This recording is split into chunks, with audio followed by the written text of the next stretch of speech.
Hello and welcome to the Sherdog Radio Network preview for UFC on ESPN 21, or as they like to call it, UFC Vegas 22.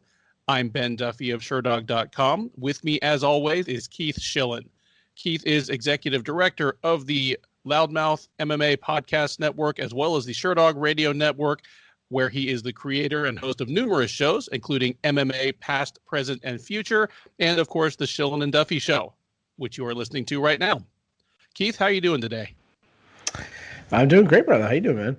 I'm doing really well. Right off the top, let's wish a happy birthday to Gregor Gillespie, who turns 34 on this day, March 18th, as we record. We'll be talking about him probably in about an hour and a half or so. But hey, while we're throwing out happy birthdays, can I throw out a happy birthday to someone who I know won't listen, but tomorrow the love of my life's birthday, my wife. Happy birthday to Mrs. Shillan. Hey, well, happy birthday indeed, Mrs. Shillan. Mrs. Duffy has no choice but to listen because she's sitting on the couch about 5 feet away from me. But I assure you that she's paying as little attention as possible. Yeah, that's like all our listeners. Okay. Yes, the only people who pay close attention to our show are the coaching staff at Anchorage BJJ. Not a whole lot to say about this one. It is headlined by a high-stakes contest in the middleweight division between Derek Brunson and the red-hot Kevin Holland. Somebody's going to survive and advance, and whoever wins that one, honestly, may be no more than another fight or two away from a title shot. South of that, some veterans, definitely lots of prospects. We have 5 UFC newcomers on this card.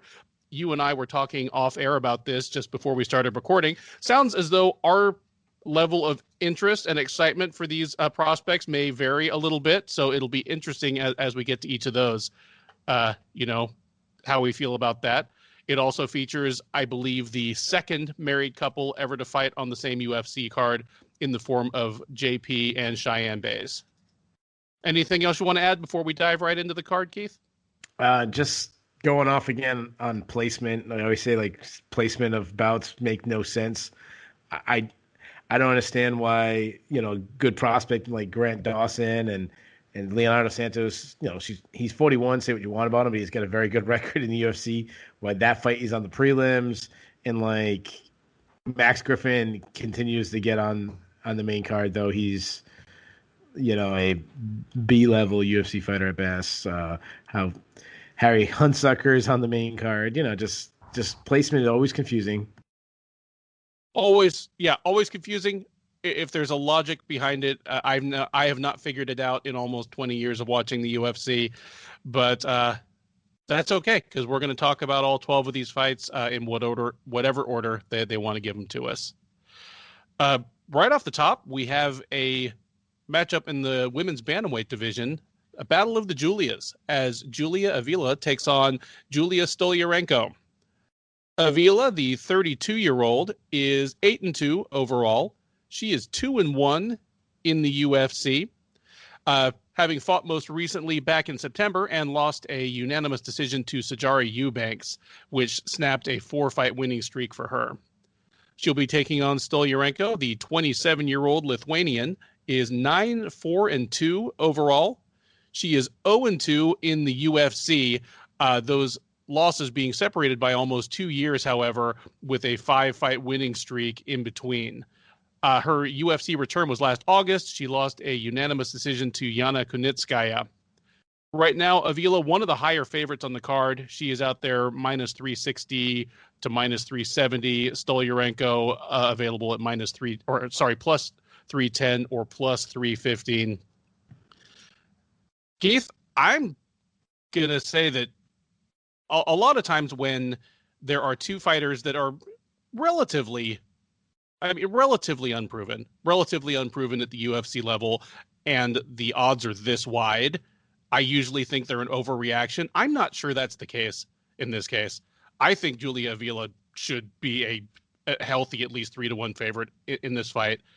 And that's not all buy-in on Avila from my point of view, although I still am pretty high on her despite the loss to Sajara Eubanks. It's just that I'm definitely not sold on Stoliarenko. I saw how Eubanks beat Avila, and that's just not something Julia Stoliarenko is going to do. Stoliarenko, I don't see her being able to hit takedowns and control Avila and take advantage of Avila's over-aggression. Stoliarenko, like, snatches quick arm bars or she loses, generally speaking. And by the standards of the women's bantamweight division, she is a minus athlete. I just think this is a great matchup for Avila. Stoliarenko, unless Avila makes a bad mistake and gets into a scramble early on where Stoliarenko is able to, grab a submission, I don't think Stoliarenko is going to be able to make Avila pay for her mistakes. I've got Avila in this one big. I won't call it a stoppage, but give me Avila by a lopsided unanimous decision.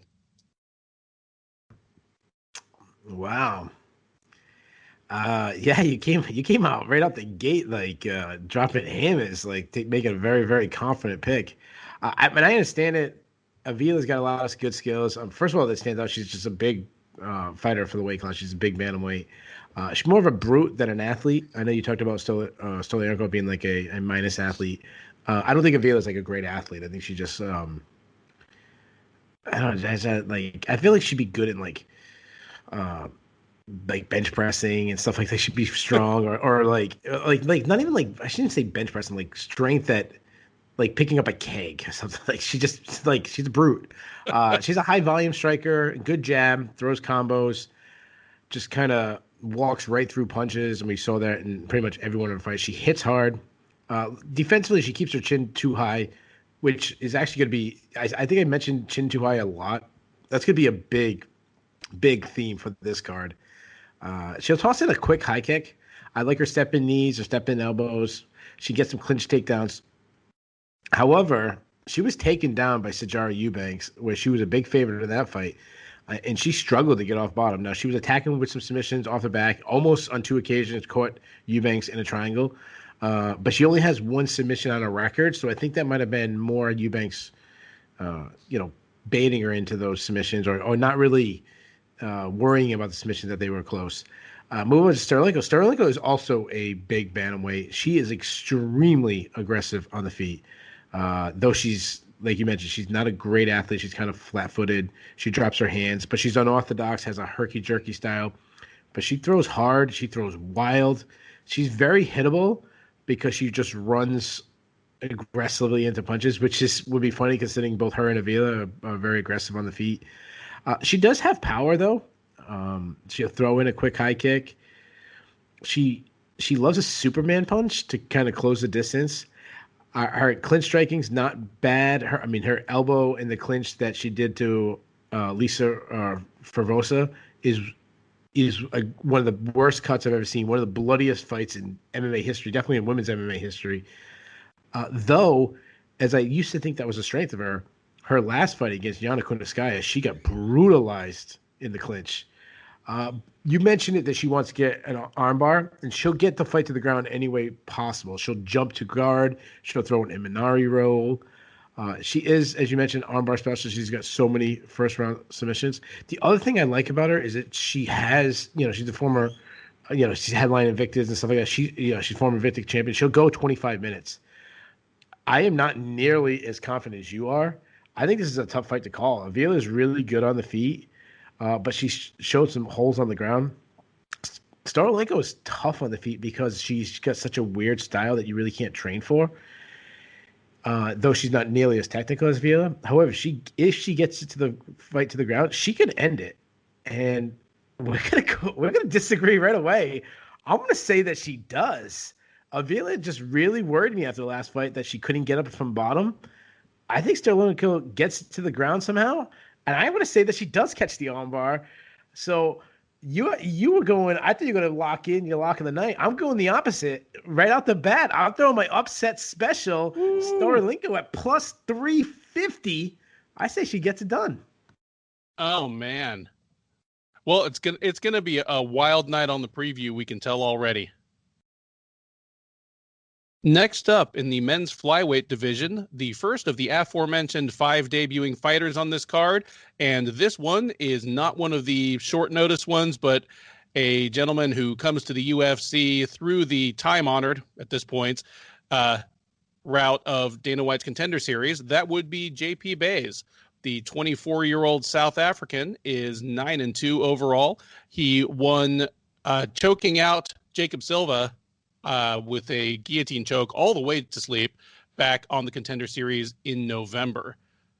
Waiting to welcome him to the octagon will be Bruno Silva. The 31-year-old Pitbull Brothers product is 10-5-2 with 1 no contest. He is 0-2 in the UFC, having lost to Tagiru Lambekov last October at UFC Fight Night Moraes versus Sandhagen, and to David Dvorak at UFC Fight Night Lee versus Oliveira back in March of 2020.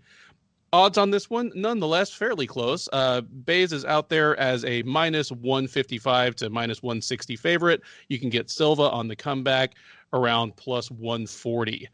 Keith, who have you got in this one, and why? Well, I like this matchup. I think this is a good matchup between 2 good flyweights. I just love the division.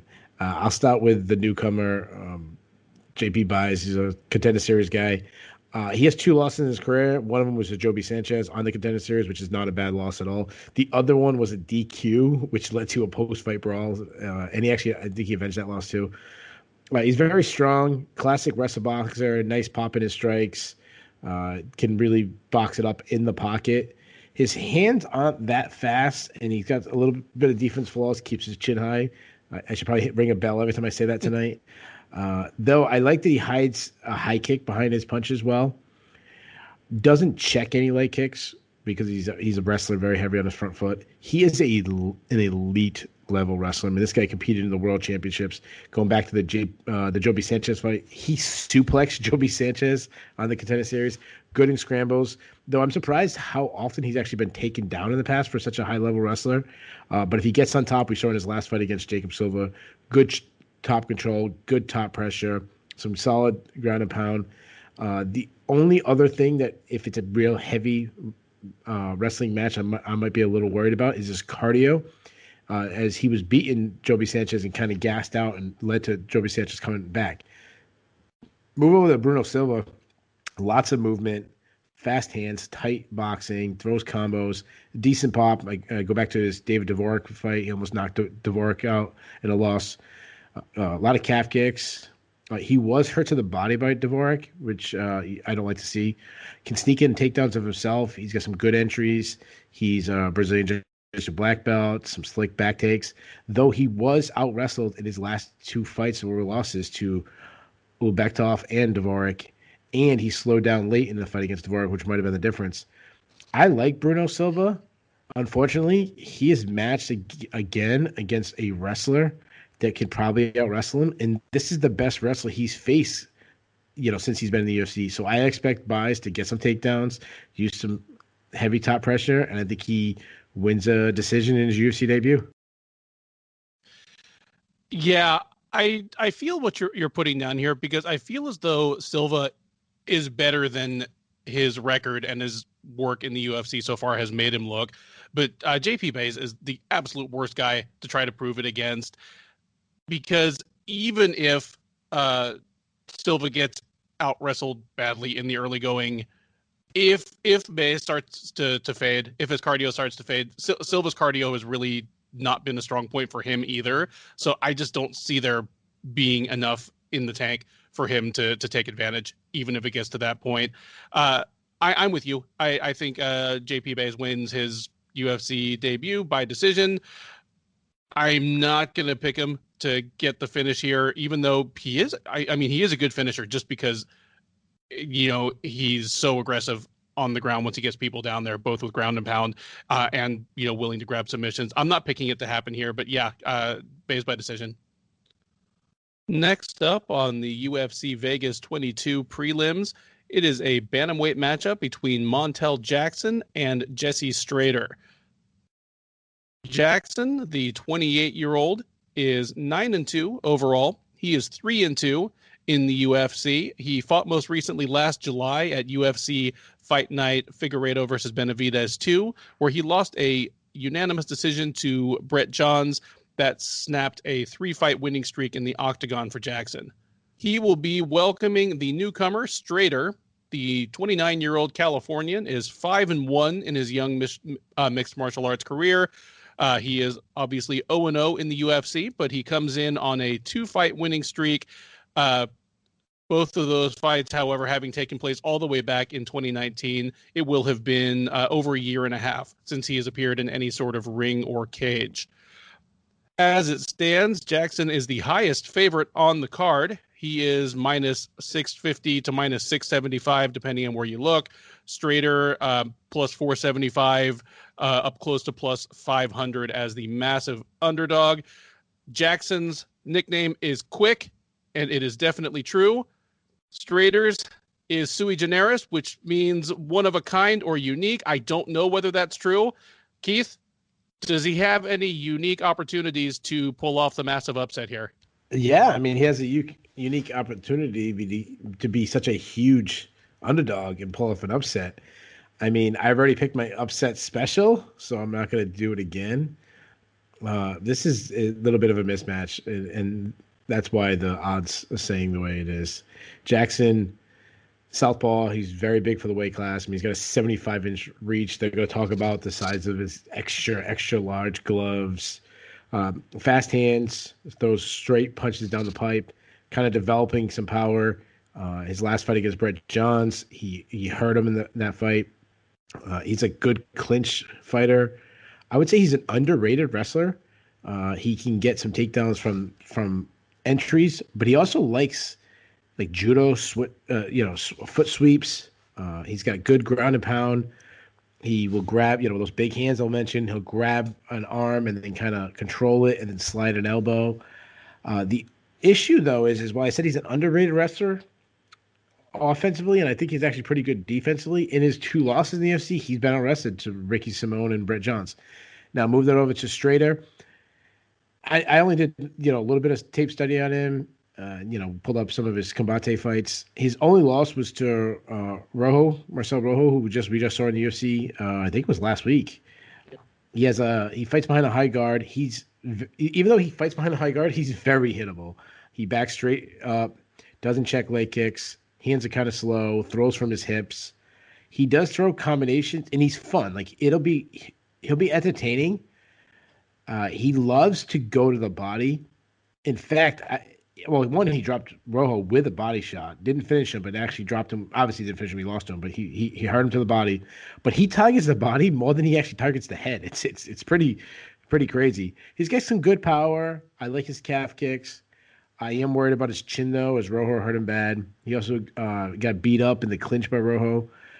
He can wrestle a little bit. Good entries, good top control, good ground and pound. But he's taking a big step up in competition, even from Rojo. But like the guys he's beaten in the UFC, like he beat this guy Michael Jackson, who had like a 1-5 record or something. Straight is in UFC level. Jackson is better everywhere. I think Jackson is a good prospect in the division.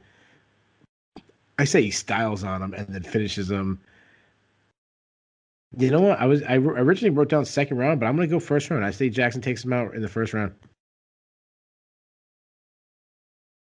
I love that you elaborated on Jackson's wrestling that way, because as soon as you said that you thought Jackson's wrestling was a little underrated, my immediate response was, yeah, because like that's how he's taken his 2 losses in the UFC. So the image is stuck in your mind of, Ricky Simone just kind of outlasting and out hustling him and using takedowns, of Brett Johns coming back from getting hurt and controlling the fight with takedowns. But yeah, like Jackson's wrestling is actually pretty good.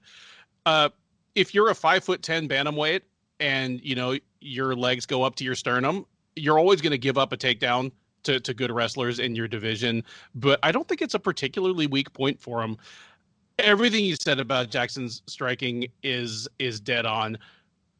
Jesse Strader, there are some bantamweights in the UFC that he can beat, but this is about as bad of a matchup as I can think of for him, because everything he's going to want to do, the way he's shown himself able to win fights at the combate level, is just going to feed right into Jackson's strengths.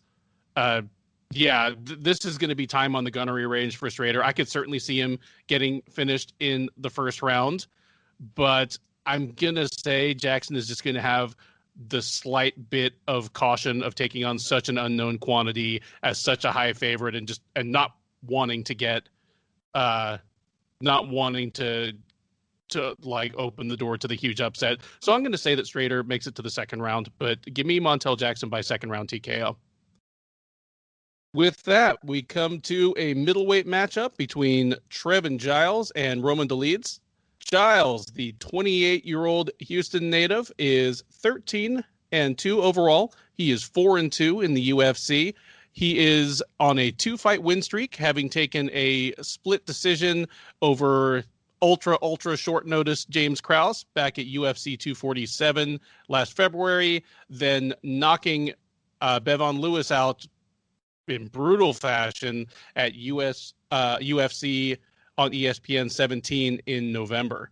He will be welcoming Dolidze not to the UFC, but at least to the middleweight division. The 32-year-old Georgian is 8-0 overall. He is 2-0 in the UFC. Kind of came out of nowhere in the middle of last year. He had not fought since 2018, showed up in the UFC in July of last year, and knocked out Kadis Ibragimov at UFC Fight Night Figueiredo versus Benavidez 2, then took a split decision over John Allan at UFC on ESPN 19 last December.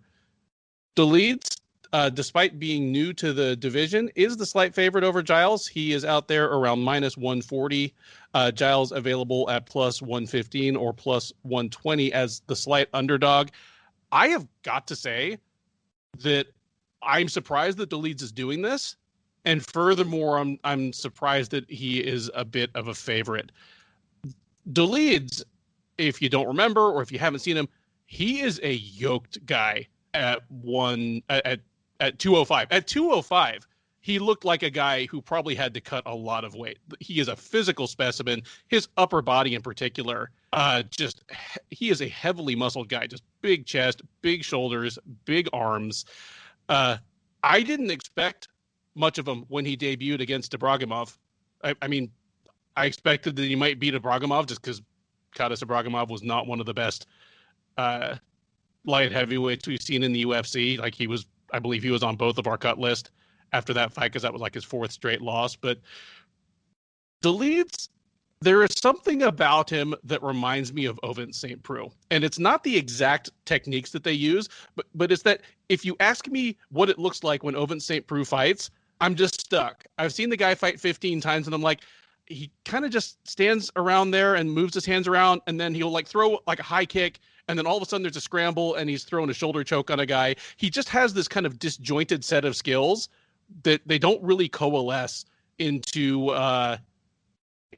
like any sort of coherent game, but he still manages to beat a lot of people. That's what I feel like. I've seen Roman Dolidze fight twice now, and I couldn't describe his game to you. I can tell you like what techniques he used and how he finished Ibragimov, but I couldn't say what his game looks like. I can't wait for you to tell me what his game looks like because you have a better eye for it than I do. In comparison, Giles is much more of a known quantity.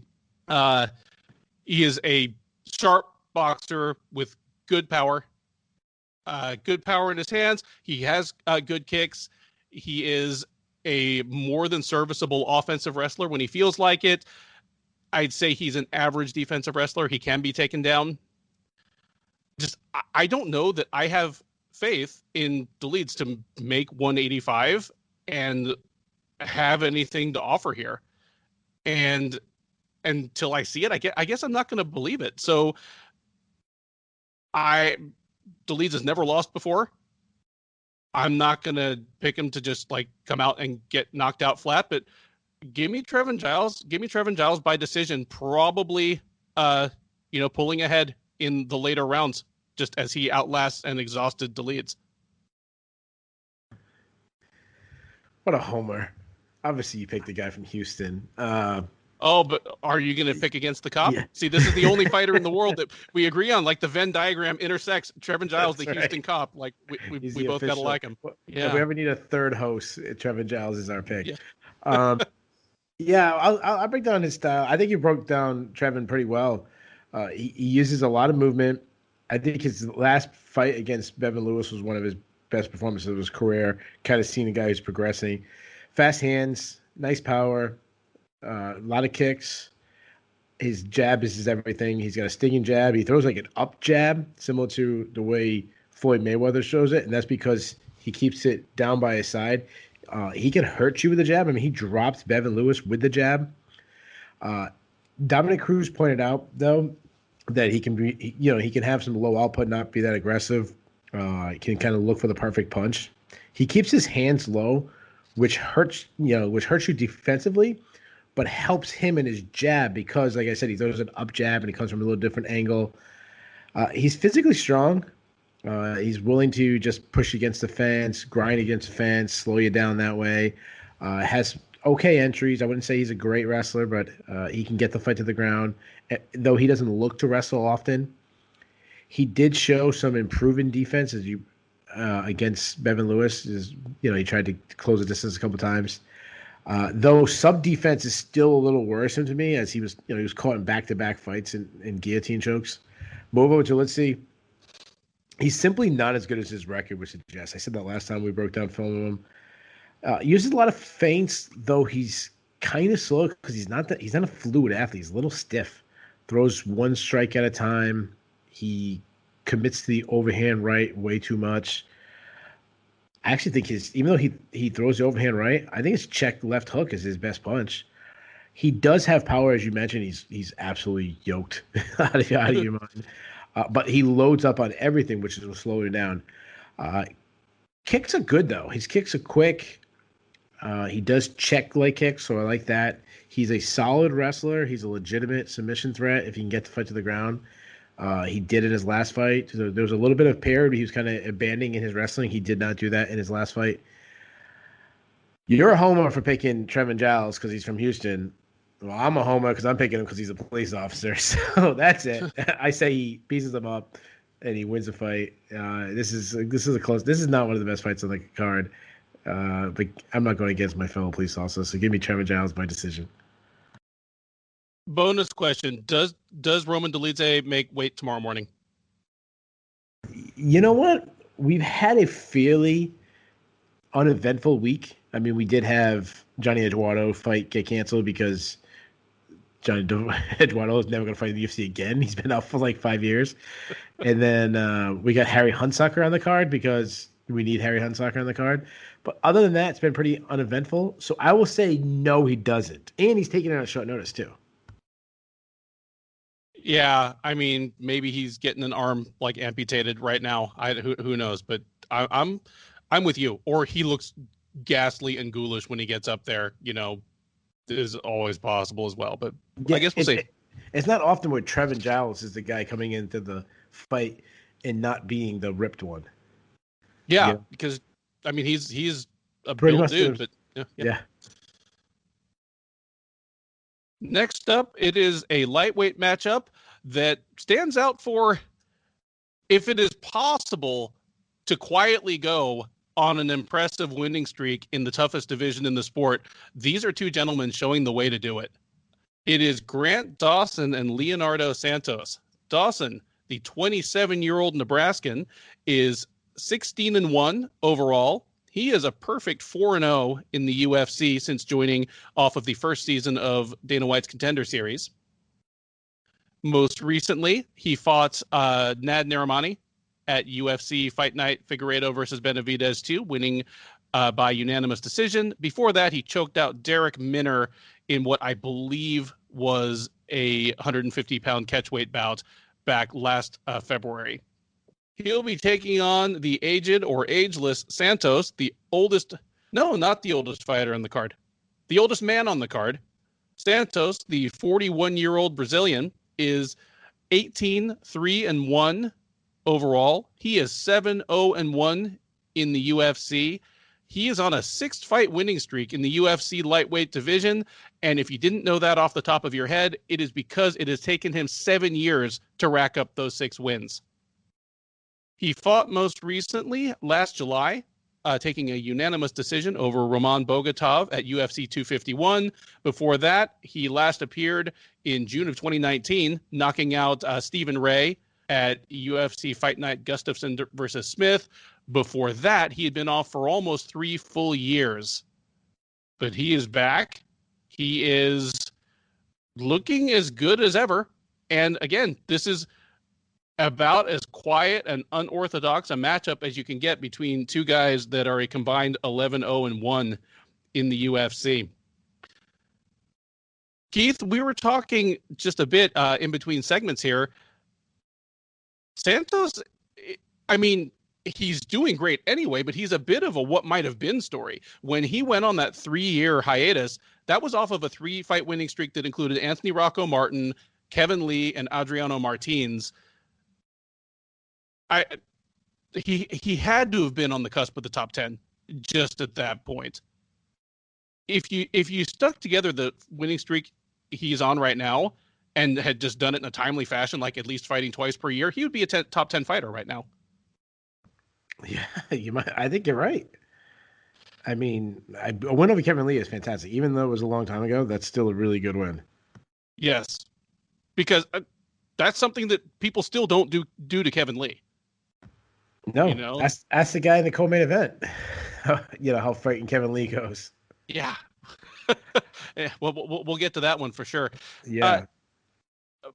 The thing that I see when I look at this is I'm impressed with Dawson, obviously. For a guy that came in, I mean, he had a really good record. He looked good on the Contender Series, but I mean, he was kind of a tweener. He seemed to be deciding early on whether he wanted to be a featherweight or a lightweight. He's not fought anyone as good as Leonardo Santos. Leonardo Santos has fought almost exclusively people that are at least as good as Grant Dawson. I think the difference in not overall experience, because they honestly have about the same number of fights, and Dawson has been far more active, but the difference in amount of high level competition they fought, I think that's going to be kind of telling. I think this is going to be a big test for Dawson. I'm kind of surprised that he's coming into this as a 2-1 or better favorite. He's out there around minus 210 right now. Santos plus 175, plus 180. Talk me down off the ledge. Does the oldest and most unlikely fringe contender in the UFC lightweight division get it done again? I mean, it's very, very possible that he gets it done. Like, I'm with you. I think this fight should be extremely close. Should be a pick'em fight. I could. Other than maybe the co-main event, this is the matchup that's intriguing me the most. I'll start with Dawson. Dawson does some, to me, he does some really good things, but he also has, he's learning. He's learning on the job. His boxing still needs a lot of work. His hands, if I'm being honest, are kind of slow. He throws arm punches, so it doesn't really pack too much power. He stands up really high. He really overreacts when he gets hit, or he doesn't keep his legs. Like, he'll get hit and like spin or kind of flail a little bit. But that was like some of the negatives. Like some of the positives is he really uses his lower body well in offensively. Step in knees, he throws a lot of kicks, body kicks. You mean, look at his last fight against Nad Narimani, he was destroying Narimani's legs with calf kicks. He's a good wrestler, got some good timing on his entries. Great hip control. Like when a scramble ensues, he'll a lot of times control the hip, kind of keep his body, higher than his opponent, keep his head higher than his opponent. He also is good when he's on top, like heavy pressure, advances position, good back takes. Now move on to Santos. I think his striking is pretty solid. He's got a long jab. I really like his slip and rip right hand style. I would say very deceiving power. I mean, he knocked out Kevin Lee. He brutally knocked out Stevie Ray. I mean, the knockout of Stevie Ray is beautiful. There's a fade back right hand that connected.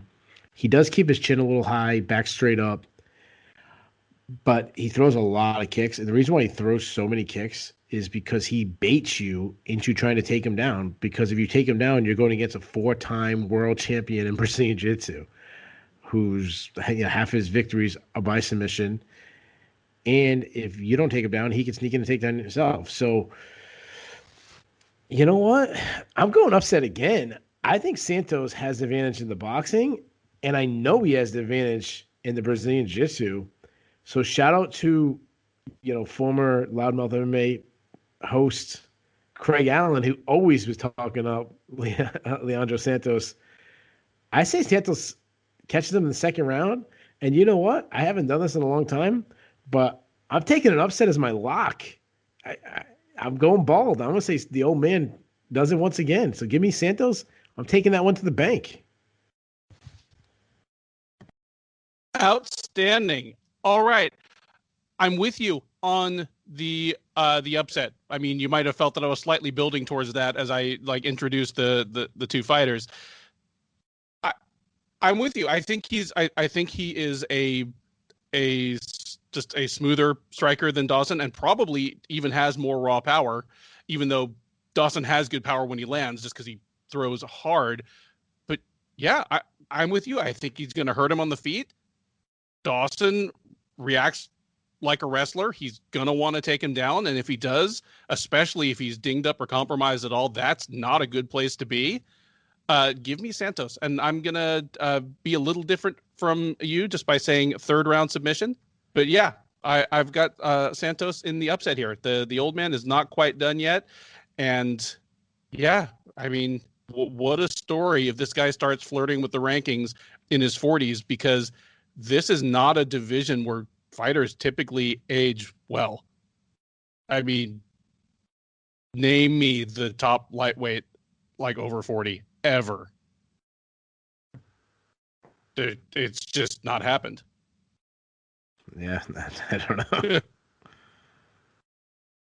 That brings us to what I believe is the feature prelim of UFC on ESPN 21.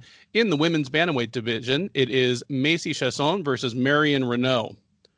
Renault is the oldest fighter on this card. She is also, I believe, the oldest woman ever to fight in the UFC at this point, a record that she breaks every time she fights again. The 43-year-old Belizean, by way of California, is 9-6-1 overall. She is 5-5-1 in the UFC. She is currently riding a 3-fight losing streak, but those are against three of the best in the division in Kat Zingano, Yana Kunitskaya, and most recently Raquel Pennington, to whom she lost a unanimous decision at UFC on ESPN 11 back in June. She'll be taking on Chiasson. The 29-year-old Louisiana native is 6-1 overall. She is 4-1 in the UFC since joining through the all-female 28th season of The Ultimate Fighter. She fought most recently at UFC Fight Night Anderson versus Blachowicz 2 back just a little over a year ago, taking a unanimous decision over Shanna Young that allowed her to bounce back from the first loss of her career, which was against Lena Landsberg all the way back at UFC Fight Night Hermanson versus Cannonier in September of 2019. Chiasson is out there around a 2-1 favorite. She is minus 200. You can get Renault at plus 170 or plus 175 as the underdog. Obviously, Marion Renault, even though she's on a 3-fight losing streak, she's been competitive each time out. And it really is just kind of stunning how ageless she feels in there. I mean, obviously she is a physical specimen. As someone who is in my 40s myself, and you might charitably say that I have slipped a bit from my athletic prime, it puts me to shame to see the shape this woman is in. I mean, she is still a plus athlete by the standards of this division, which is shocking. Like she is strong. She is quick. She has very fluid movement. Her gas tank is at least not a minus. Like against Pennington, Kunitskaya, and Zingano, all three of whom were top 10 bantamweights when she fought them. None of them beat her because they just wore her out and she was exhausted. Like that's not what it's been. She still has one of the most well-rounded skill sets in the division. I believe she was a striker by preference way back when her career first started, but she has become somebody who is good in all phases. She's a good offensive wrestler, good defensive wrestler, definitely an opportunistic submission artist. Shillan, there are certain broad parallels that I see between her and Megan Anderson. Like her sheer just size and physicality. I've seen her listed at 5'9". I've seen her listed at 5'11". I've never been next to her with a tape measure, but she's closer to 5'11". She is a physically imposing woman. I don't know how she continues to make the bantamweight limit. Yeah, I think she might quietly be hoping that Megan Anderson is wrong and the featherweight division isn't going away.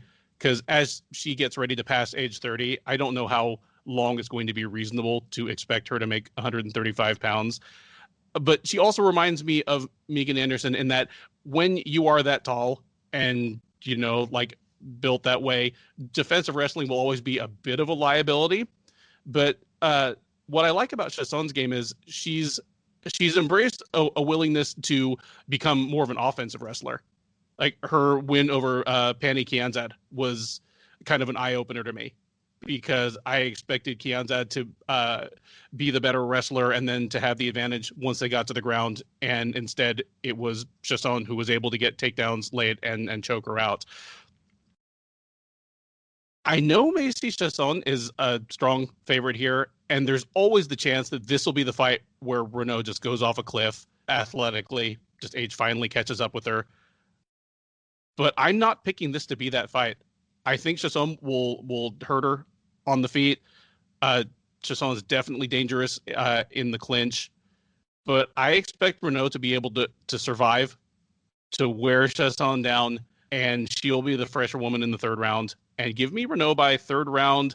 It could be a TKO or submission, but it's going to take place on the ground. I'm going to say submission. Give me Marion Renaud by third round submission. This is my upset pick of the night. I feel pretty strongly about it. Tell me I'm wrong. Tell me I'm crazy, Keith. Well, I don't think you're crazy. So we actually broke this fight down. They were supposed to fight, I think maybe a month or so ago. I actually don't remember what happened. I think probably something happened with COVID or something. I haven't even looked at this fight since. I just copied my notes from last time and kind of forgot about this fight. So I'm strictly going off my notes from last time. Shillan, as you mentioned, humongous bantamweight. If she moved up to featherweight, she'd probably be the number one contender already. Obviously, big reach, a long arm, long legs. She has like big, tall man's power, tall woman's power. She has a solid chin, considering she has a lot of defensive holes. For example, she doesn't really move her head. Shayna Young, of all people, were really teeing off on her in the first round of their fight. She's very hittable. I wrote that she reminds me of a woman's version of Tim Means. While she's long and lengthy, she prefers the clinch. Like, she likes using that tall man's clinch. And I'm not trying to be sexist when I say tall man. It's just an expression. She's strong in the clinch, dirty boxing, elbows in close. Knees are very brutal. She also will, like, drape over her opponents. What I mean, like, put you against the cage and just kind of, like, lean on them and try to get them to carry her weight to wear them down. Her takedown defense is weak. I mean, she was taken down often and gassed out against Lena Landsberg. Her cardio looked better against Shayna Young, especially in the clinch, where she landed some really good knees and punches. Now move over to Renaud. As you mentioned, I think she's 43, 44. She's way up there in age. She could fall off a cliff overnight. So everything I say about her, I don't say with much confidence. I have confidence in the bad. If I say something bad about her, it's chances are she hasn't improved it. If I say something positive about her, like, that could be gone overnight. As far as striking, mostly a boxer. She really steps in her shots, gets some good snap on her shots, good head movement, has a slip and rip counter striking style. Her dipping left hook is her best strike, though she really struggled in the clinch against Yana Kunitskaya, against Raquel Pennington. She can sneak in a takedown, but she isn't a technically sound grappler, though she is a submission threat. If she can get it there, she can find a sub, both on top or off her back. You picked this as an upset. I'm not going to pick the upset, but I agree that this line is much closer than the line suggests. I really also wanted to pick Renault. She's a more technically sound striker. She's the better grappler. However, the clinch was an issue, and I can't get past that. I think that's where Shashan can have a lot of ability. If Shashan's smart, she'll get it there. I think it's going to be a close match no matter what. So give me Macy Shashan. I'll take by split decision.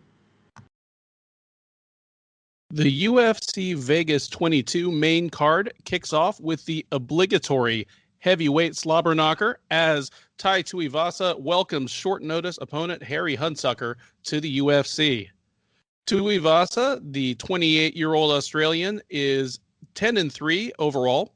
He is 4-3 since joining the UFC back in 2017. He won his first 3 fights in the UFC, then lost 3 straight against Junior Dos Santos, Blagoy Ivanov, and Sergey Spivak. He bounced back from that 3-fight losing streak by knocking Stefan Struve back into retirement at UFC 254 last October. He faces Hunsucker, who just was added to the card within the last 48 hours. Hunsucker, the 32-year-old Kentucky native, is 7-3 overall. He appeared on Dana White's Contender Series last November, where he was knocked out in the first round by Jared Vanderaa. He bounced back from that with a first-round knockout of Corey Moon at Hard Rock MMA just a couple weeks ago. As you might expect, odds are pretty heavily in favor of Tuivasa here, and they are also all over the place, as this is a short notice matchup, and at least one of the fighters is not much of a known quantity. But Tuivasa, you can get him as good as minus 350. Hunsucker is also available at around plus 350 at the moment if you like him as the underdog. Tai Tuivasa, Keith, he has some work to do. I actually featured him in my column that drops on Wednesdays of Fight Week about fighters that are under additional pressure to perform than just the straight W or the L. There's like some reason the fight's more important. This fight is important for Tuivasa because while he's been just kind of bouncing around and, you know, he's been a fun fighter to watch and drinking beer out of shoes, a bunch of heavyweights under 30 have come into the UFC and actually started stringing wins together. Cyril Gane is the most obvious example, but, you know, Tom Aspinall, Chris Daukaus, Sergey Spivak, who actually beat Tuivasa, you know, just over a year ago.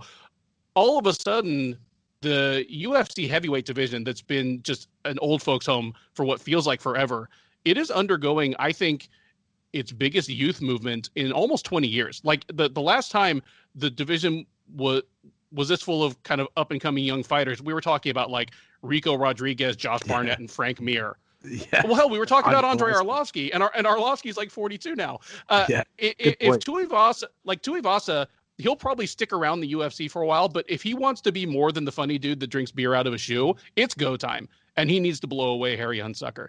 Does he get it done? Well, first of all, I want to point out that was a really good point you mentioned about, you know, when we talk about young heavyweights, he's not the one that people are getting excited about. I do want to say this. I don't think Tai Tuivasa should be a massive favorite against anybody in the UFC, including Harry Hunsucker. Like, he should be a favorite in this fight. I'm going to pick him to win, but he shouldn't be as big of a favorite as he is until I see some huge improvements in his wrestling. He wings punches, but despite winging punches, he has good hand speed, decent pop, throws everything hard. He's really been focused on some calf kicks. He's been working on his wrestling, American Kickboxing Academy. He did stop some takedowns against Stefan Struve, though I'm still going to assume until I see more that he's an awful wrestler.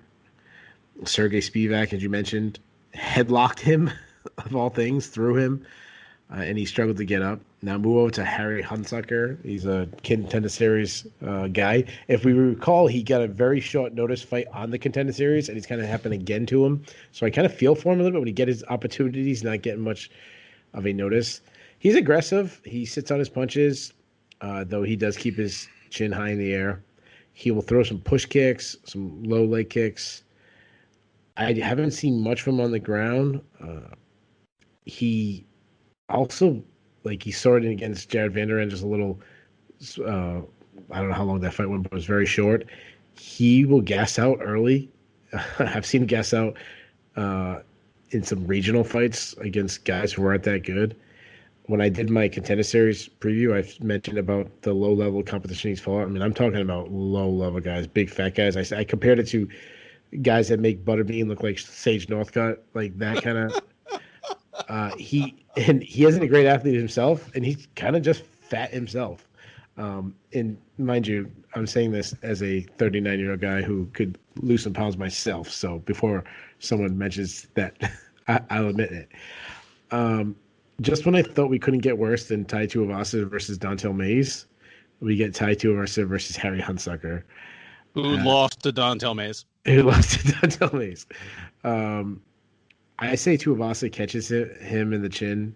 I say he deals with that pressure that you're throwing out on him. I say he catches the chin and knocks him out in the first round. So give me Tai Tuivasa with back-to-back first-round knockouts. Yeah. The nice thing about Hunsucker is he fought 3 weeks ago, and you can see it on YouTube. So I've got like just a fresh, hot, sizzling scouting report on the 45 seconds of work he put in knocking out Corey Moon. You're right about, I mean, he throws some good hard low kicks. It was the low kicks that really won him the fight. Like he knocked out Moon with punches, but it's because Moon was like tottering all over the place on a busted leg by the time. Like he went down from punches, but went down and immediately started grabbing his leg. So unfortunately, the way Hunsucker threw those, I think any decent UFC heavyweight would just counter him with a punch and put him on his ass. I think Tuivasa might be able to do that. I talked about kind of the pressure that Tuivasa's under if he wants to become more than just, an opponent for the rest of this crop of young heavyweights. But it is encouraging that he seems to be taking his training more seriously.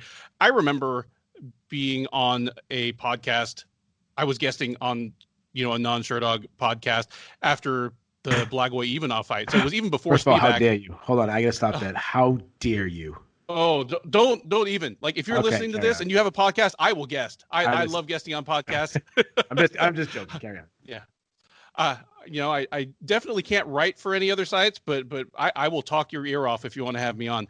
But I remember one of us asked after the Ivanov loss, and this was even before the Spivak loss that was even worse.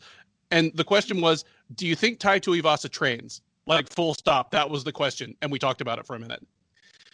There is something about Tuivasa that makes me think of Mark Hunt. And I'm not saying that he's Mark Hunt. I'm not saying he's the next Mark Hunt. He's not the poor man's Mark Hunt. He is not the homeless man's Mark Hunt. So get out of the comment section right now. But I'm just saying, in terms of being that kind of Polynesian guy, that he just kind of looks like a big, heavy dude, but he's light on his feet. You mentioned he has fast hands. There's just a certain athleticism to him.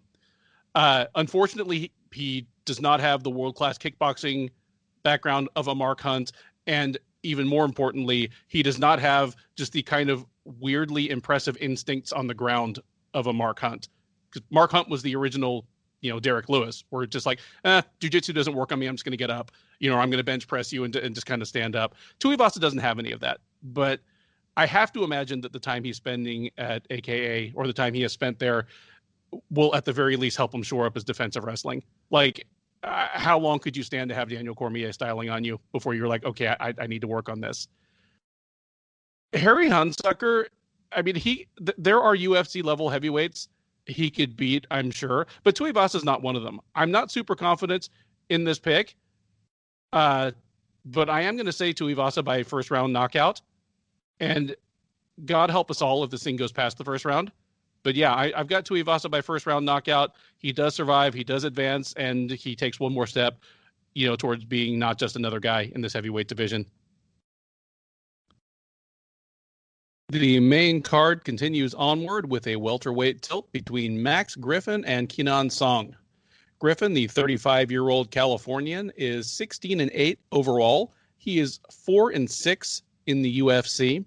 He fought most recently at UFC on ESPN, Santos versus Teixeira back in November, defeating Ramiz Brahimaj by gruesome, ear-destroying. I don't even want to talk about it because it will make me a little ill. That snapped a two-fight losing streak for Griffin, however. He'll be taking on Song. The 31-year-old Chinese fighter is 16-5 overall. He is 4-1 in the UFC with wins over Callan Potter last February and Derek Krantz in August of 2019, representing a bounce back from his first UFC loss at the hands of Alex Morono all the way back in 2018. Despite the disparity in their records, Griffin is a comfortable favorite in this fight. He is out there at minus 200, while Song is available at plus 175 as the underdog. Keith, is this the token action fight of the card that it seems to be made out to be? And who do you got?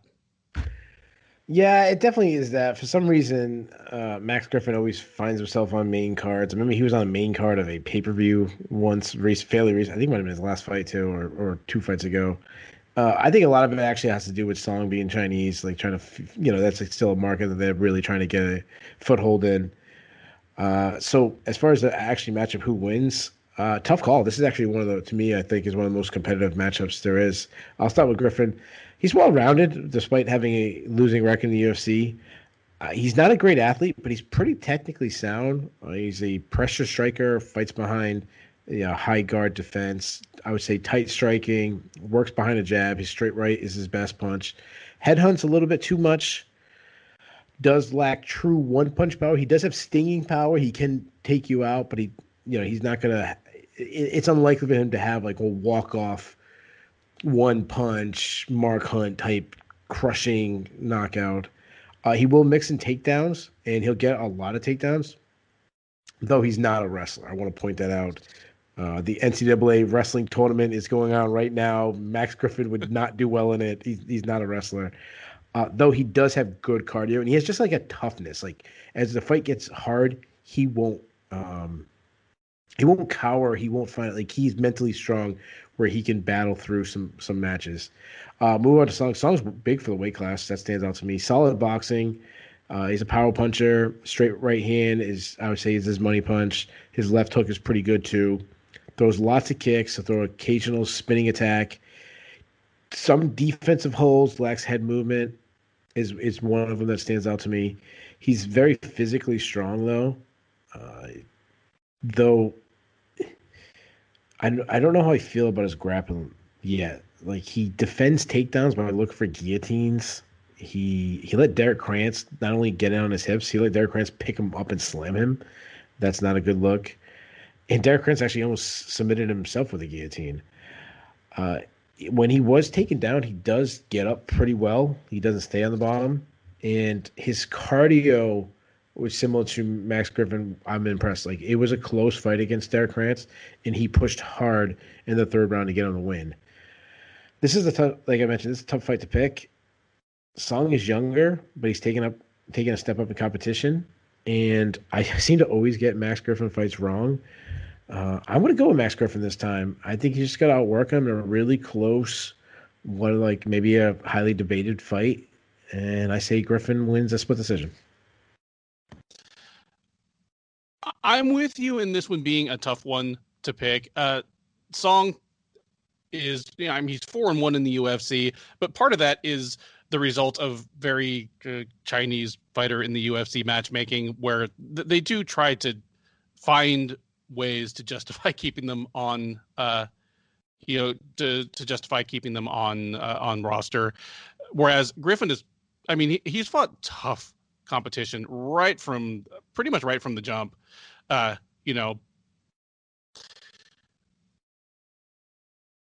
the funny thing is, like, Song himself is a very physically strong guy, but it feels as though he gets out muscled by guys that aren't as strong as him. And I'm not sure how even to quantify or explain that.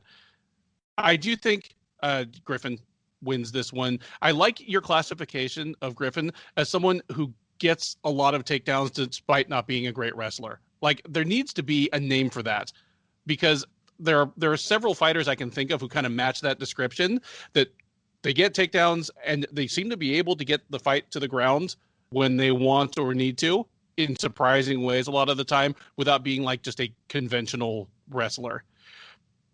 I don't know if this will live up to the amount of action that they're implying by putting it on the main card, despite it having a guy who's sub 500 in the UFC on it. But I do like Griffin to win this one. And honestly, I do think he wins it by kind of bullying Song around in the clinch and probably getting some opportunistic takedowns when he needs them. Give me Max Griffin by decision in a fight that is fun, but definitely not your fight of the night. We move back to the men's bantamweight division for an interesting matchup between Adrian Yanez and Gustavo Lopez. Yanez, the 27-year-old Houstonian, is 12-3 overall. He is 1-0 in the UFC since joining with a sensational performance on Dana White's Contender Series last August. There he knocked out Brady Wong in just 39 seconds. His UFC debut on the Halloween Fight Night card featured a head kick knockout in the first round over Victor Rodriguez. He'll be taking on Lopez. The 31-year-old is 12-5 overall. He is 1-1 in the UFC. He lost his debut to Merab Dvalishvili, getting soundly out-wrestled at UFC on ESPN I versus Calvillo in June. He came back from that to choke out Anthony Burchak in the first round of their matchup at UFC on ESPN, Santos versus Teixeira in November. Yanez is a comfortable favorite here. It's out there minus 220, minus 225. Lopez is available at plus 180 as the underdog. Keith, who you got in this one and why? This is a good matchup. I don't know if it should be on the main card, but I think that has a lot to do with Giannis's performances on the Contender Series.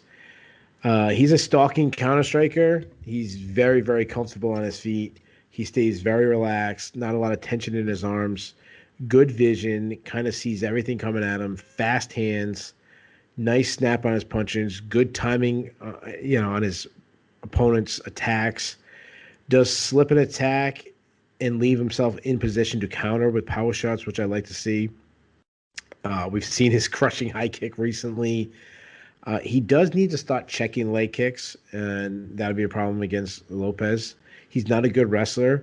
Miles Johns struggled to keep him down, though he is a excuse me. I said he's not a good wrestler, though Miles Johns did struggle to keep him down, and that's because he's a Brazilian Jiu-Jitsu black belt. He can, look for submissions and stuff off his back. Move over to Lopez. Lopez is a decent striker.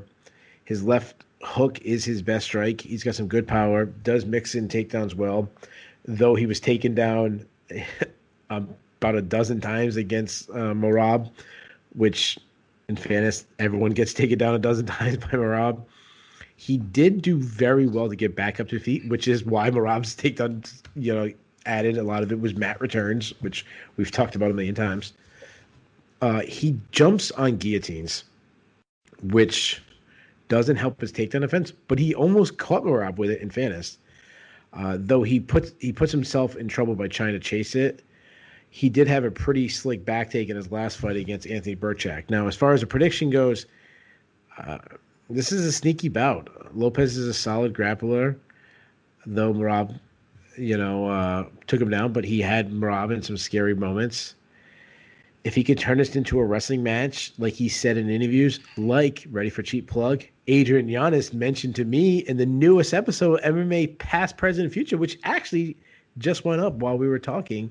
Make sure you check that out. Also with I believe, a really fun conversation I had with Sean Shirk and fighting this weekend all the way from Wales, Ben Ellis. So there you go. That's my cheap plug. Back to this one. He can win. He can win if he can turn it into a wrestling match. However, I think it's going to remain a lot on the feet due to Giannis's footwork, his length, and some of the scramble ability we've seen. If his does stay on the feet, I'm really high on Giannis' striking. I think he pieces them up, and I actually think he finds a finish. So give me Giannis. I say he takes him out in the second round by knockout. All right, I will just jump in on the cheap plug of the most recent episode of MMA Past, Present, and Future because I, as one of the Sherdog editors, I was the one who posted that overnight once it was filed. So I got to watch most of it just as I checked the timestamps. I thought the interview with Sean Shirk was fantastic. For some reason, just Thank because you, of sir. just because of the persona that he gave off during his career, where he was not an exciting interview during his career, not terribly insightful, like he wouldn't let people in very much. Obviously, he very famously didn't watch MMA even during his career, still doesn't now. You got some very interesting stuff out of him. Just how kind of frank he was about how and why he lost the BJ Penn fight. Uh, about which of his fights. I know you asked him, like, was there anyone that you wanted to fight and never got a chance to? And he slightly misunderstood the question, but it became a great answer anyway, because he talked about which of his losses he'd like to get back and why, which was very interesting, I thought. Really good stuff. Obviously, Adrian Yanez, a guy that I know a little bit just from seeing him around town. But yeah, really exciting stuff. Anyway, I like Yanez for all the reasons you mentioned. He's already one of the better strikers at bantamweight in the UFC. Early in his career, he was more of a straight boxer. His kicks have just gotten better and better. He's still not a guy that I trust to sock away rounds if he's not finishing the fight. Like, if he's not able to knock the person out, I don't necessarily trust him to win rounds and to get a decision. He is definitely a finisher type of fighter. You look at his losses. All of his losses are to good guys. They're all guys that have either been in the UFC, are in the UFC, or they're UFC level. It's Miles Johns, Domingo Pilarte, and Levi Mills.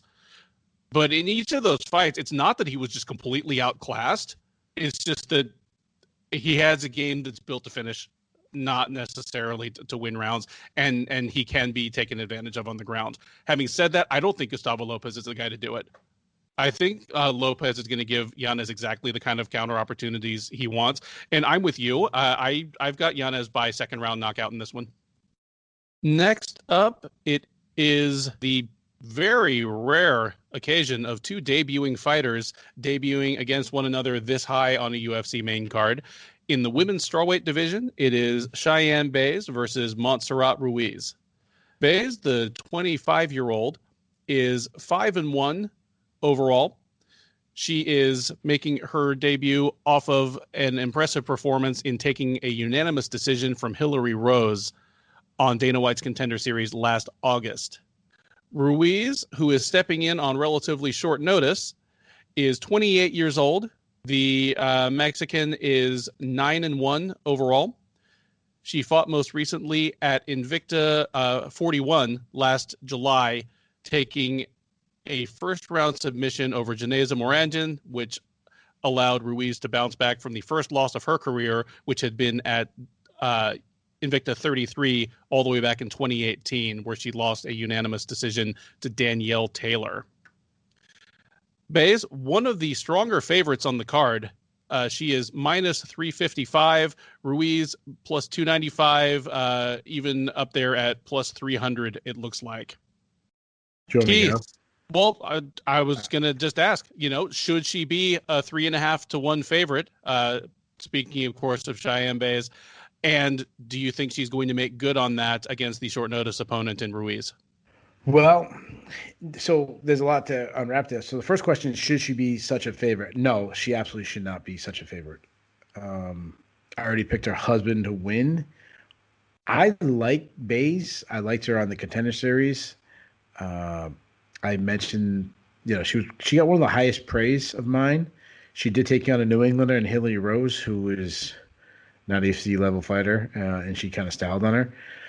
Bays got good head movement with both her. It's good movement in general with both her feet and her head. Like, she moves her head good, but she also circles well, cuts angles well. She has fast hands. Her straight right hand is the best punch. Got a good check left hook. Good power. She's dropped many opponents. She comes from a Taekwondo background. You see a little bit of that in her, the way she throws kicks. She'll even do like a traditional push kick or like that side push kick, similar to what Holly Holm likes to do. Just good kicks everywhere. She will mix in wrestling, though she will set up her shots from too far away. She'll shoot too far away. But if she gets to like the body lock, she can get some body locks in there. She is a female, so of course she throws in the headlock throw, which I hate. She's hard to submit. Vanessa Demopoulos put her in a million submission tags. She kept finding a way out, and she can get some submissions off her back. The other thing that stands out to me when I watch a regional film study of her, of how insanely tough she is. She dislocated her arm in one of the fights, and continued to try to keep fighting on with a dislocated arm, which was she was trying to pull on her arm and get it back in while she was fighting. Move over to Ruiz. Ruiz only has one loss in her career, and it's to Danielle Taylor, which is not a bad loss. Her last fight, she just ran through and submitted Janessa Morandin, who is not a bad fighter, someone who I thought would be in the UFC someday, though she's kind of went a 180 than what I originally thought she would be. She's a southpaw. Ruiz, talking about Ruiz again, southpaw, fast hands, high output. She kind of fights in blitzes. She'll like kind of stay on the outside and then suddenly just dive into the pocket and load a big combination. Though she does just wing her punches. It's not the most technically sound strikes. She lacks head movement. She's going to hit a lot because of her aggressive style. If she can close the distance, she likes upper body clinches. She throws a headlock throw in herself. Good ground and pound. She's got 2 submission wins off her record, but the most impressive is the way she submitted Miranda in her last fight. Got a key lock from the scarf choke. The kind of like you got the headlock and you reach your leg over and kind of extend it to almost like an arm bar. I think Bays, I apologize if I'm saying that wrong. Bays is the better athlete. I think she can outwork her from distance while fighting off some takedown attempts. However, if Ruiz gets her down and submits her, I would not be shocked at all. I would say if I'm a betting man, like I'm betting the underdog, I'm not betting it at all. Like they call it the dog or pass. Give me buys by decision. So I say Bays. I'm sorry, I know I'm saying the name wrong. Bays by decision. So we get back-to-back wins or 2-0 for the family. But I don't think either fight, they're both favorites. I don't think either fight's an easy fight. Like, I would not be shocked if they go 0-2. I'm with you. Like, I'm surprised that Bays is, well, I take that back. I'm not surprised that Bays is this big of a favorite, but I'm not sure I necessarily agree with it. However, Danielle Taylor beat Ruiz, I think, by doing basically what Bays is going to want to do. Just kind of sprawl and brawl, turn aside the takedown attempts, and just keep chipping at her from range with kicks and punches. The question is whether I think she can pull that off. I do think she can. I think this might be a fight like the Taylor fight, where Ruiz is trying to get it to the ground, and just she's able to eventually, but by then it is too late. Bays has already socked away the first 2 rounds, because Bays is going to be bigger than Ruiz. She's a good athlete anyway. Like she's strong, she's quick, she's fluid. But Ruiz just feels undersized for strawweight. She's kind of stuck because she feels undersized when she fights strawweights, but she doesn't look like she can necessarily make atom weight. That's just a bad look. But yeah, I don't know if she should be a minus 350 favorite, but I definitely favor Bays to win. Give me Bays by unanimous decision. With that, we come to the co-main event of UFC Vegas 22, a lightweight matchup between 2 pretty standout prospects I'll get to that in a moment, but between Gregor Gillespie and Brad Riddell. Gillespie, who, as we mentioned off the top, I believe turns 34 today, is 13-1 in his mixed martial arts career. He is 6-1 in the UFC, having debuted in the promotion with 6 straight wins, the last 5 of them by finish, before picking up his first defeat in a crushing head kick knockout loss to Kevin Lee back at UFC 244 all the way back in November of 2019.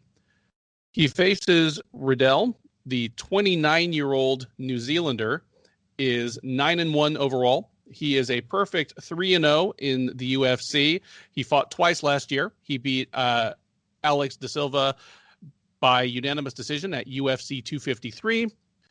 Before that, he beat Magomed Mustafayev by split decision at UFC Fight Night Felder versus Hooker in February. Odds definitely favor the American. He is minus 245. Riddell is plus 205 as the underdog. It's an interesting case for Gillespie, Keith, because Gillespie is someone, he came into the UFC as a highly touted prospect. You know, he was a former NCAA Division I wrestling champ at, I believe, 149 pounds. He came to the UFC 7-0, won his first 6 fights in a row, last 5 by finish, a lot of them like very violent finishes. And he was the rare fighter who kind of crept into the bottom of the Sherdog lightweight rankings, despite not having any top 15 wins to his credit.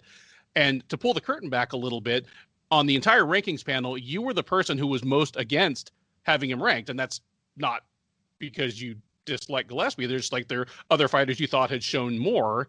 And at least in the Lee fight, you showed, okay, here was his first shot at a top 10 fighter, and it went badly not his way, and showed that, you know, there are some holes he needs to shore up. It's interesting. I even made the mistake. I called it a prospect fight, even though Gillespie turns 34 today. He is a guy with the upside, the promise of a prospect, but he has the time frame of a veteran in which to really get anything done with it. You know, not everybody can be Leonardo Santos and still be hanging around winning fights when they're 41. Before I'm going to ask you for your prediction on the fight, but where do you sit as far as Gillespie's ceiling? Obviously, some of it will depend on whether he wins this weekend, but, you know, do you see top 10 potential in him? It's hard to say you see title run in anybody at lightweight just because it's such a crowded division, but, you know, tell me what you see when you see Gillespie, and tell me if you think the odds makers are sleeping on Riddell a little bit here. So 2 questions. I'll answer those before I break down the fighters. So Gillespie, yeah, do I see a top 10 guy? Yeah. So when I was arguing for him to be out of the rankings, it wasn't in the sense of a talent. That I don't think he was talented enough. It was just simply that I didn't think his, we rank based on criteria, like the people you beat, who, based on basically who have you beaten deserve this. And I don't think his best win was probably Yancy Medeiros or something like that. I don't think that was top 10, especially in that division. So he definitely has it. His age is definitely concerning, though. I mean, when you have such a good division, I would have liked him to be like 28, 29, not 34. Is the odds maker betting, going against Riddell and overlooking him? Absolutely. To me, this is one of the hardest fights to pick on the entire card. Riddell's good, like really good. So far as their styles, Gillespie's undersized. That's the first thing we talk about with him. We've talked about he probably should be a featherweight. He's not that big of a guy. He does land punches on the feet, though I'm not. I think his boxing needs some improvement, though it's not that bad. But he lands a lot of punches because his opponents drop their hand because they're so worried about his wrestling. His jab is busy. It's effective. He has shown some KO power. I was there in attendance when he knocked out Andrew Holbrook cold. He telegraphs his power punches a little bit. So that's obviously worrisome. He doesn't move his head. He kind of stands up a little too tall. His chin is high. I'm not really worried about his chin after that brutal knockout from Kevin Lee in his last fight. I'm more about the psyche of him. Is he going to be gun shy? Is he going to be scared to step in the pocket and unload? Well, if that limits him strictly to a wrestler, that's never a good thing. But if you are going to be limited to a wrestler, beat Gregor Gillespie. This guy's a Division I NCAA champion. That is no small task. The NCAA's wrestling championship is going on right now as we're talking this weekend. There'll be a whole lot of extremely high-level wrestlers who are competing in that tournament. But only, 10? I think 10 weight classes now that will win. There will only be 10 champions. There'll be a whole bunch of guys go home heartbroken who will never win the NCAAs. That's not the case with Gregor Gillespie. He has smothering top control. DC going back to the Yancy Medeiros fight, DC was going crazy about how good his top control is back when he was wrestling and also in MMA. And he has a classic wrestler type submissions. Like he'll look for a head and arm triangle. Now move over to Riddell. Riddell's well rounded. He's a great athlete. He's a good striker. He fights behind a high guard. He has a lot of variety of strikes. He's got a lot of weapons that he can hurt you with. Good jab, clean right hand. He throws combinations. Good tight pocket boxing. I said this last time when he fought Alex De Silva. I'm most impressed with his counter striking. Not necessarily his punches, but his mentality in his counter striking. He'll just plant his feet and be like, I'm not going to back up. I'm going to stand here. I'm going to time you're coming in, and you're not going to back me up. And I'm really impressed with that. Step in elbows is something he'll look for if you get in close to him. Calf kicks. He's a good grappler. He can get a takedown himself. He will shoot a little too far without setting up. I don't think he'll take down Gregor Gillespie. But he's good in scrambles. We saw that against Mustayev. That's a perfect example. Though he did get taken down by Alex De Silva in their fight in the first round, I think it was a little bit more of just a perfectly timed takedown where Riddell wasn't expecting it. That won't be the case against Greg Gillespie. That's going to obviously be in the back of his mind. He also, when got up, he worked his way to his feet, and he had good cardio. Like that was a close fight going in the third round, and he pressed hard. I love this fight from a talent sense. It's going to answer a lot of questions about both guys. The winner of this one, I'll be probably jumping on the bandwagon. I'm not going to be arguing for Gillespie to be in our rankings after this one. But that said, I don't really want to see anybody lose. And I really think this wasn't the matchup that they should have gave Gillespie after his first loss. Like, I think he should have got a little bit more of a softball. I really, really wanted to take Riddell. I thought I was going to, too. And if he wins, I'm jumping on Riddell's bandwagon hard. But there might not be much room for me. Unfortunately, while he's so good, his takedown defense isn't perfect. And I know this is like such a crazy thing to say, but like one takedown from Alex De Silva made me go with Gregor Gillespie. Like I was taking Riddell until I saw that takedown. I just expect Gillespie to get 2 takedowns. And if he gets 2 takedowns, that could be the difference. I think we're going to have some really fun scrambles. I think this fight's going to be so close. I think there'll be a lot of debates again. This is my fight of the night. Give me Gregor Gillespie by split decision. Excellent. My pick here is it's dependent on Gillespie looking at least as good as he did up to and including the Lee fight. There's no saying what's going to happen, with a guy that's been off for like 15, 16 months, due, in part to injury, is 34 years old. You never know what you're going to get. But assuming that he is still the Gregor Gillespie that, ripped through his first 6 fights in the UFC, I do have him in this fight. It's interesting. I analyzed and overanalyzed and overthought that Alex De Silva takedown on Riddell in the first round of their fight as well in thinking about this. It's a whole different dynamic, of course. Riddell, like you said, is going to be much more aware of the takedown, much more, be expecting it much more. But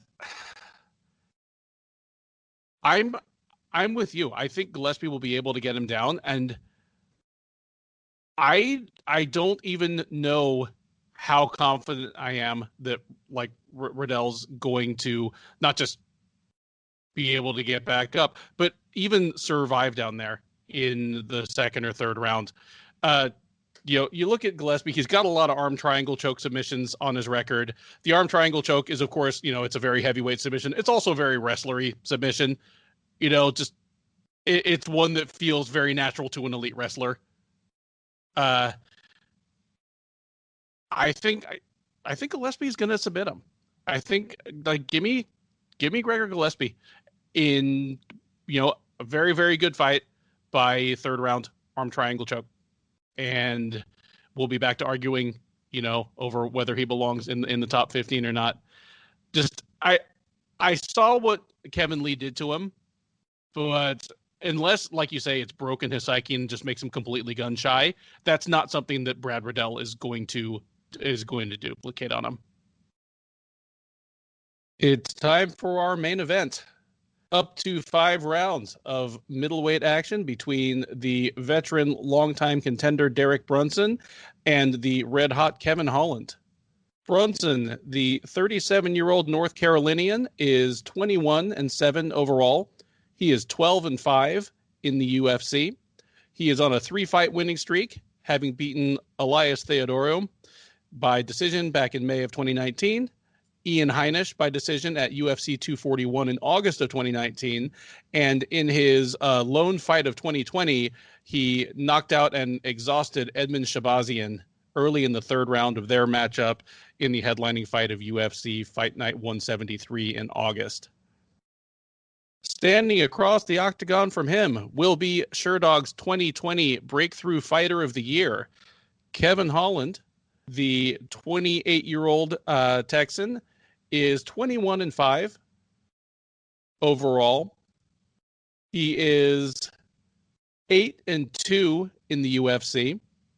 He is on a 5-fight win streak, all 5 of which took place in the last about 7.5 months of 2020.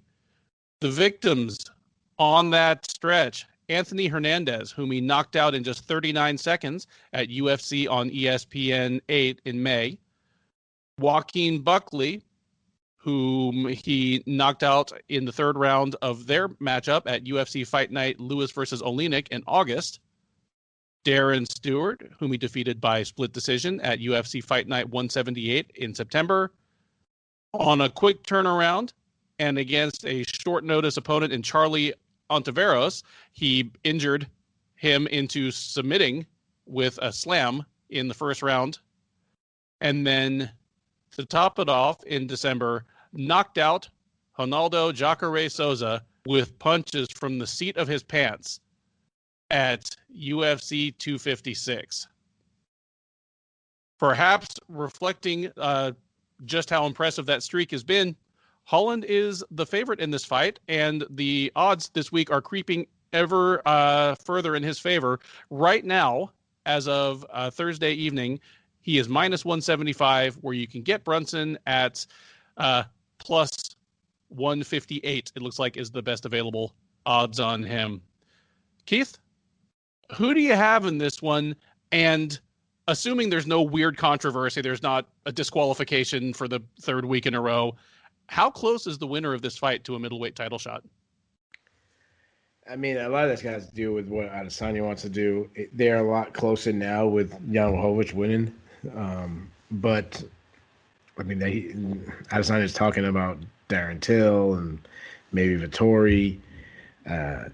I could see Holland, if he gets a win, being close because he hasn't faced Adesanya. He did call him out. There's some kind of weird backstory about them having issues backstage. So that one does, but Brunson, I still would be 1 or 2 more wins away because we saw Brunson get absolutely smashed by Adesanya. Now, I'm assuming you want me to start breaking this fight down? Absolutely, please. All right. It's weird. Like this is the main event, and I don't care that much about this matchup. And I think it's just simply like I feel like Derek Brunson is what he is at this point. He's a southpaw. I will say this: in his last fight, and this stand out more than anything, I was very surprised how composed he was against Edmund Shabazian, because that is the 180 narrative opposite of Derek Brunson. He's usually a wild man. That wasn't the case against Shabazian. He is an unorthodox, bit of like kind of backwards style fighter. He's flat-footed. He drops his hands, wings wild punches, throws from his hips, can often overthrow. I mean, look at the Robert Whittaker fight. He was like almost knocking himself over, throwing punches. He'll throw same-side attacks, which I kind of like because it's so unorthodox. And what I mean by that is, like, for example, he'll throw a left kick followed by a left hand, like in a combination. Like on the same, like the 2 punches on the same side is just a weird thing to see, but he does it a lot. I mentioned left side. That's because Derek Brunson's left hand happy. He wings his overhand left, always constantly looking for that knockout. He can be backed up with pressure, and he definitely doesn't like fighting off of pressure. Edmund Shabazian did have some early success kicking Brunson's body. Brunson has added a lot more kicks to his game. He's a good grinding in close quarters fighter. Dirty boxing is something he's good at. He's good at just pushing you against fence, using his like he's a physically strong guy. You see him like he's a big, muscular middleweight. He'll grind you against the fence. Get some, I would say, good, not great wrestling, even though he comes from a wrestling background.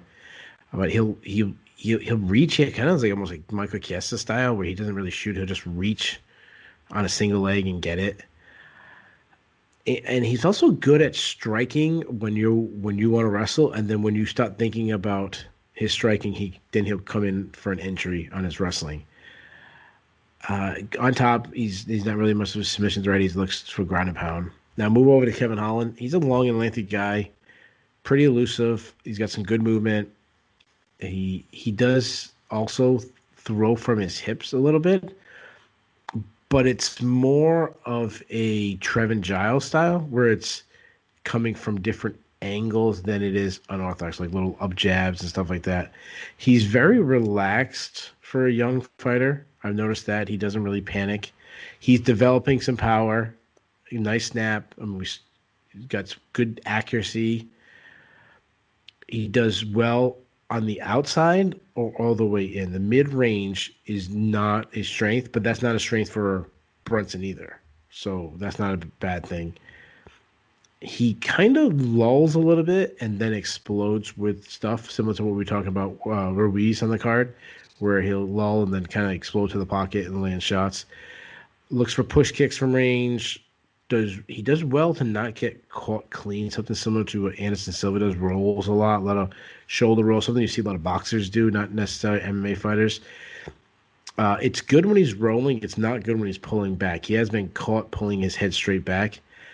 I mentioned this last time we talked about him, and we break down Kevin Holland a lot because he fights all the time. He covers distance so quick because of his length that he can be on the outside and then suddenly on the inside with one step. He's a clinch fighter, but he clinch fights weird. Like I shouldn't say weird, but it's effective, but it's just different. He's not going to pull your head down and uppercut you. He'll more let you get double underhooks, and then he'll two-hand palm slap your ears, which is extremely painful. Knees in the clinch, he'll look for the short knees when he frames. Will go for a takedown, though he is similar to Max Griffin, by no means is he a powerful wrestler. Though I've seen some improvement. He got taken down by Brandon Allen and kind of rolled, but in other fights he showed some improvement in his defensive wrestling, and he is a submission threat. As far as the fight goes, this is very close. It could go either way. I think Brunson will have more success early, and if he doesn't mentally break Holland like he did Shabazian, then Holland can have some success late. I think Brunson can grind him in the clinch. That might be his best position. I think it's going to be close, but at this point in their careers, I'm kind of over Brunson. I would not be surprised if he wins at all, but I'm a little more excited in Holland, and he just seems like he's on his way up the mountain, while Brunson is on his way down slowly. He's getting pulled down. He's kind of fighting himself a little bit. He's not going willingly, but he's definitely going down.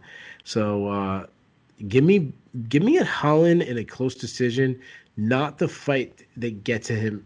Everyone gets super excited to see him next, though. Like, this might be the one that it'll be the biggest name on his resume, but it won't be the performance that really gets him over like Vettori did against Jack Hermanson. Like, I don't expect that, but give me Holland. Yeah, I like what you said about Holland, that he has a certain calm and composure. He doesn't panic. There is no greater definition of doesn't panic than Jacare is kneeling over you in your guard, and you laugh and say, I had a dream about this, and then knock him out 5 seconds later. I mean, yeah, he has just this ridiculous amount of confidence in himself. I say ridiculous. I don't mean it's literally ridiculous, because it is a confidence born of demonstrated ability. He was on a 4-fight winning streak that he just extended to 5. I do think Holland is going to make Brunson uncomfortable on the feet for as long as they're striking at distance. I just have the feeling that Brunson, for a guy who is as much of a veteran as he is and has much success as he's had striking against some very good strikers, it's possible for him to just look super out of sorts on the feet. And I don't know quite how to describe it other than the Elias Theodorou fight, which was just an absolutely miserable fight. And that's what you're going to get with Theodorou, but just it completely stymied Brunson from getting off any offense of his own. And Holland, I think, will be able to do that kind of thing to Brunson, only with a little more punishment, a little more zing on it. I do agree that Brunson's best chance for offensive success on the feet will be in the clinch. Just the question will be, can he force the clinch? Can he force the clinch in the places and situations he wants? I suspect he might be able to. I just don't know if that's going to be enough to win him rounds, let alone, finish Holland or put him in serious trouble. I also do agree with you that this probably won't be a sensational performance by Holland that has us all buzzing, but I do expect Holland to win a decision in this fight, and probably for both guys to go back to the drawing board afterwards and be frustrated with their performances. Brunson, because, man, I didn't pull the trigger at all until the 4th round when I started desperately going for takedowns, and Holland just because I should have styled on this guy, and instead it just turned into kind of a grindy fight. But yeah, I give me Holland to survive and advance, by decision. And I'm with you in that the title implications are greater for Holland here, just because Brunson will have to prove so much to really get to the front of the line there, as long as Adesanya is still in the division. And that's it. All 12 fights from UFC on ESPN 21, Brunson versus Holland, broken down by Keith and by yours truly.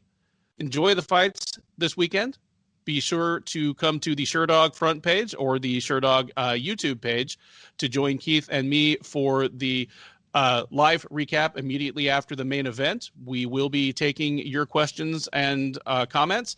If we got a bunch of these fights wrong, we will happily take your abuse. Happy birthday, Gregor Gillespie, and thank all of you for listening.